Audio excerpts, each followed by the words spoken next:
কুষ্টিয়ার দৌলতপুরের প্রাকপুরের গোড়ারপাড়া গ্রামের কৃষক সামেদুল ইসলাম 10 বছর বয়সে পোলিও আক্রান্ত হয়ে শুকিয়ে যায় তার দুটো পা। ধীরে ধীরে হারিয়ে ফেলেন চলাফেরার সক্ষমতা। সেই থেকে শুরু জীবন সংগ্রাম। জীবিকার জন্য অনেক প্রতিবন্ধী ভিক্ষাবৃত্তির পথ বেছে নিলেও সে পথে হাঁটেননি সামেদুল। দৃঢ় মনোবল আর তীব্র ইচ্ছাশক্তিকে কাজে লাগিয়ে জীবিকা নির্বাহের জন্য বেছে নেন কৃষিকাজ। প্রতিবন্ধকতাকে জয় করে সামান্য পৈতৃক জমির পাশাপাশি অন্যের জমি বর্গা নিয়েও চাষাবাদ করছেন সামেদুল। নিজের উপার্জনে সামলাচ্ছেন পরিবার। আমার যখন 10 বছর বয়স তখন 2 পায়ের সমস্যা হয়েছিল, মানে পোলিও রোগ হয়ে আমার 2 পায়ের প্রতি চলে গেছে।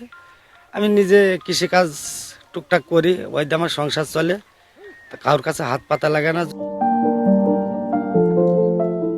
সামেদুলের মতোই প্রতিবন্ধকতাকে জয় করেছেন একই এলাকার শারীরিক প্রতিবন্ধী জামরুল ইসলাম ও দৃষ্টি প্রতিবন্ধী টিপু নেওয়াজ।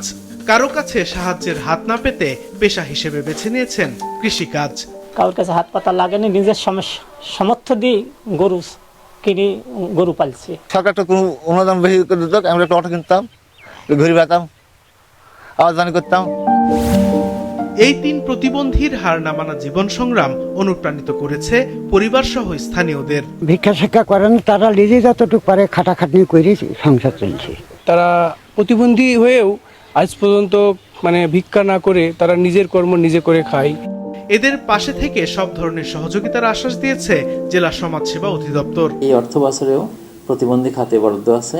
এবার আমি আশা করি যে ওনারা যদি এই আবেদনটা একটু জরিপ ফর্ম এটা পূরণ করা হলে, বিশেষ করে ডাক্তার যেদিনে আইডেন্টিফাই করেন, নির্দিষ্ট একটা দিনে ডাক্তার সময় দেন, সেই দিনে একটু কষ্ট করে আসলে পরে এই কার্ডটা হয়ে যাবে। আমি যেভাবে শুনছি যে তার সিভিয়ারিটি প্রতিবন্ধী হিসাবে তার কার্ড হয়ে যাবে এবং তারা ভাতা পেতে পারবেন। সমাজের চোখে বোঝা হয়ে বাঁচতে চায় না এই প্রতিবন্ধীরা। নিজের কর্মপ্রচেষ্টায় আত্মনির্ভরশীল মানুষ হয়ে বাঁচতে চায় তারা। সাদেকুর রহমান সিদ্দিকী, মাছরাঙা, নিউজ ডেস্ক।